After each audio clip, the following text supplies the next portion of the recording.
পূর্ব মেদিনীপুরের কাঁথি, যেখানে বিজেপি বনাম বিজেপি বলা যেতেই পারে, কারণ বিজেপিতে হাতাহাতি, কাঁথির ঘটনা, উত্তেজনা সামাল দিতে ঘটনাস্থলে পুলিশ পৌঁছয়। বিজেপির পঞ্চায়েত, সেখানেই হাতাহাতি শুরু হয়ে যায় নিজেদের মধ্যে।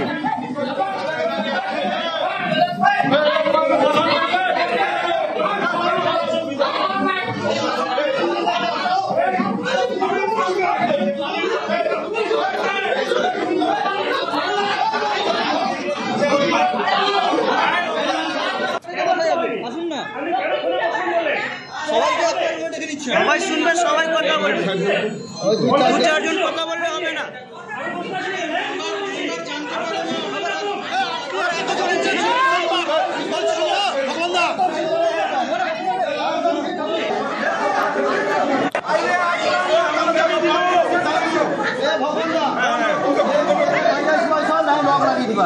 আপনারা বাইরে আসবেন না,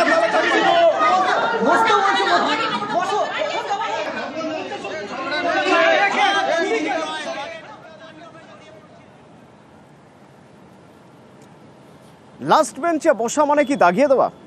স্কুলে ক্লাসরুমে লাস্ট বেঞ্চে যারা বসে তাদের সঙ্গে টিচারের সরাসরি সংযোগ স্থাপন হয়। টিচাররা লাস্ট বেঞ্চ পর্যন্ত সবসময় যান খাতা দেখতে, তারা কি করছে দেখতে। লাস্ট বেঞ্চ কি আসলে দুষ্টুমি রাখরা?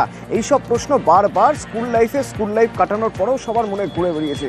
ভেবে দেখুন একবার, যদি লাস্ট বেঞ্চ বলে কিছু না থাকে, ব্যাক বেঞ্চার্স বলে কিছু না থাকে, তো সেই চেষ্টাই চলছে স্কুলে। ব্যাক বেঞ্চার্স বলে কিছু থাকবে না, আসলে লাস্ট বেঞ্চ বলেই তো কিছু থাকবে না। সে দেগঙ্গার স্কুলে হোক, রায়দিঘি স্কুলে হোক বা মালদার স্কুলে হোক, ছবিটা একই রকম। পড়ুয়াদের সঙ্গে টিচারদের যোগাযোগ যাতে আরও নিবিড় হয়, যাতে টিচার একেবারে পড়ুয়ার সামনে চলে যেতে পারেন, 3-4টে বেঞ্চ পার হয়ে যেতে না হয়। ইউ শেপ ক্লাসরুমে বেঞ্চ সাজানো হচ্ছে, ইউ শেপে, যাতে প্রত্যেকের সঙ্গে ব্ল্যাকবোর্ডের দূরত্ব থাকে সমান, টিচারের সঙ্গে দূরত্ব থাকে সমান। কেউ যেন লাস্ট বেঞ্চে বসে আছি বলে মন খারাপ না হয়। জিয়াউল রয়েছে আমার সঙ্গে। জিয়াউল, কোন ভাবনা চিন্তার জায়গা থেকে এই স্কুলে এই ইউ শেপ ক্লাসরুম করা বা ইউ শেপে বেঞ্চ সাজানোর পরিকল্পনা করা হয়েছে?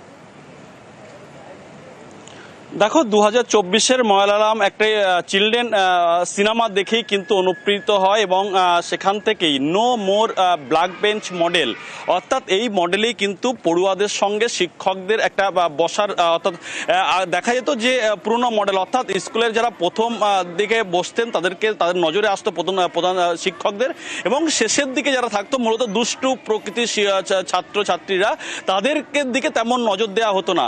ফলে সেই মডেল উপেক্ষা করে এখন নতুন একটি মডেল ইউ শেপ মডেল, অর্থাৎ এখানে ব্ল্যাক অর্থাৎ যে বোর্ড, অর্থাৎ সেই বোর্ডের থেকে যে প্রতি ছাত্রের কিন্তু সমান দ্রুত থাকবে, অর্থাৎ প্রতি ছাত্রের নজর সমানভাবে যাবে, শিক্ষকরা সমানভাবে দিতে পারবে। তার জন্যই এই নো মোর ব্ল্যাকবোর্ড মডেল এটি কিন্তু চালু করা হয়েছে দেগঙ্গার সোয়াই শেতপুর অবৈতনিক প্রাথমিক বিদ্যালয়। এখানে 300 পড়ুয়া রয়েছে। এইভাবে ক্লাসে ইউ শেপ আমরা যদি ক্লাসে করতে পারি, বেঞ্চগুলো ঘুরিয়ে, তাহলে তারা আমাদের সংস্পর্শেই সবসময় থাকতে পারবে এবং আমরাও তাদের কাছে ক্লাসরুমে সহজে পৌঁছাতে পারবো। এতে করে দেখলাম বাচ্চাদের ব্যাপক সাড়া এবং তারা খুব আগ্রহী।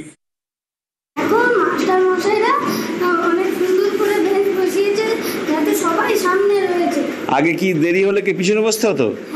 প্রথমে এলে সামনে বসতে, আর আজকে থেকে কি হচ্ছে? সবাই সামনে।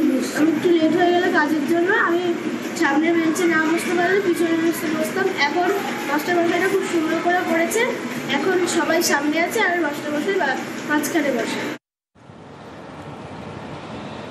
রায়দিঘির বকুলতলা এফপি স্কুলেও ঠিক একই রকম ব্যবস্থা। আনিসুদ্দিন, কোন ভাবনা চিন্তার জায়গা থেকে এই প্ল্যানিং?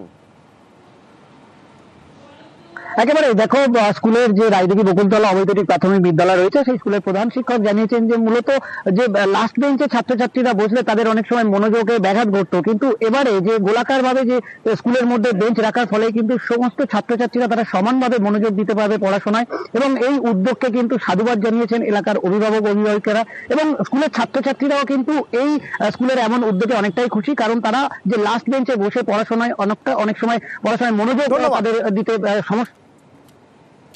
ক্লাসরুম করার সময় মেয়েদের দিকে অনেক বেঞ্চ থাকতো, আবার ছেলেদের বেঞ্চ থাকতো, তখন আমাদের হুড়োহুড়ি করে বসতে হতো, আবার বেঞ্চ পড়ে যেত, তখন বসতে অসুবিধা হতো, আবার বোর্ড দেখতেও অসুবিধা হতো, কিন্তু এখন সেই অসুবিধাগুলো আর হয় না।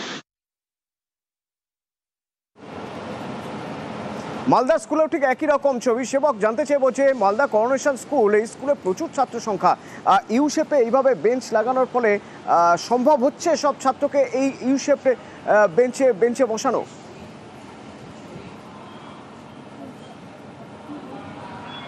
দেখো, এই জন্য বড় হল ঘরের দরকার। মূলত বড় ঘরগুলো সেগুলোতেই এই ধরনের নতুন ভাবনা প্রয়োগ করা হচ্ছে এবং এই সব ইউ আকৃতি যেভাবে বসানো হচ্ছে তাতে শিক্ষকদের জন্য একটা স্পেস থাকছে, তাতে তারা পুরো চত্বর জুড়ে হেঁটে, ক্লাসরুম জুড়ে হেঁটে পড়ে ছাত্রদের কাছাকাছি পৌঁছে পাঠ দিতে পারছেন। শুধু তাই নয়, যে খাতা ছাত্রদের সেইগুলি চেক করার ক্ষেত্রে সুবিধা হচ্ছে। অনেক সময় পেছনের আগের যে ধারণা ছিল, সেক্ষেত্রে পিছনের সারির ছাত্রছাত্রীরা তারা কিন্তু বোর্ড ওয়ার্ক দেখতে পাচ্ছেন না, বা শিক্ষকদের পড়াশোনা অনেক সময় শোনা যেত না, প্লাস মনোযোগ আকর্ষণের ক্ষেত্রেও কিন্তু সমস্যা হতো। এই সব সমস্যা মিটবে এই নতুন ব্যবস্থায় এবং ছাত্ররা পড়াশোনার প্রতি আরো আগ্রহী হবে, এমনটাই মনে করছেন যে ওই শিক্ষকরা। এবং এই জন্যই এর আগে আমরা মৈত্র রয়েছেন যাদবপুর বিদ্যাপীঠের অধ্যক্ষ পার্থপ্রতিম বৈদ্য রয়েছেন আমার সঙ্গে। পার্থপ্রতিম বাবু, স্কুলে সবসময় ক্লাসে একটা বিষয় থাকে যে ক্লাসরুমে যখনই আমরা চিরকাল দেখে এসেছি, কোনো কিছু হলেই ব্যাক বেঞ্চার্সদের উপর দোষ পড়ে যায়, ব্যাক বেঞ্চার্সরা নাকি মোটেও পড়াশোনা করে না, এরকম একটা দাগ থেকে যায়, এরকম একটা স্টিগমা থেকে যায়। এবং সবচেয়ে বড় কথা, পিছনের বেঞ্চ থেকে দুষ্টুমি করার সুযোগটা থাকে অন্তত অন্য টিচারদের মাথার আড়ালে। এই নতুন মডেল বা এই মডেল যে বিভিন্ন স্কুলে চলছে, এই মডেলে সেই জায়গাটা বোধহয় বন্ধ হয়ে যাবে। নমস্কার। প্রথমে বলে রাখি, আজকের আমরা সবাই কেরালার কিছু বিদ্যালয়ে এই সিটিং অ্যারেঞ্জমেন্ট শুরু হয়েছে বলে ট্রেন্ড একটা শুনতে পাচ্ছি। যদি দেখা যায়, আমাদের রবীন্দ্রনাথ ঠাকুরও কিন্তু শান্তিনিকেতনে ঠিক এইরকম ধরনের একটা শিক্ষা পদ্ধতি শুরু করেছিলেন, সেটা আমরা ভুলে যাচ্ছি। আর দ্বিতীয় কথা, ব্যাক বেঞ্চার কিন্তু কোনো সিটিং পজিশন নয়, এটা মাইন্ডসেট। একজন শিক্ষক যদি ক্লাসরুমে চলাফেরা করে, সব ছাত্রছাত্রীর দিকে তাকিয়ে পড়ান, চোখে চোখ রেখে পড়ান, তাহলে তো ব্যাক বেঞ্চ বলে কিছু থাকতে পারে না। ক্লাসরুম একটা একসাথে শেখার একটা জায়গা হয়ে ওঠে, সেখানে সামনের সারি পেছনের সারি বলে কিছু থাকতে পারে না।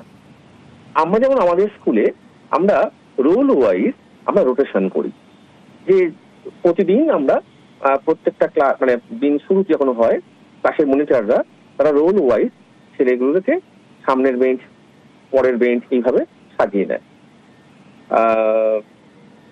এই মানে ব্যাক বেঞ্চার এই যে নতুন সিটিং অ্যারেঞ্জমেন্ট যেটা হচ্ছে, ইউ আকৃতির বসার যে জায়গা, আমার মনে হয় এখানে যে সমস্ত স্কুলে ছাত্র সংখ্যা বেশি, যেমন আমাদের স্কুলে, এখানে কিন্তু কিছু সমস্যারও জন্ম দিতে পারে, এটুকু বলতে পারি। ধন্যবাদ।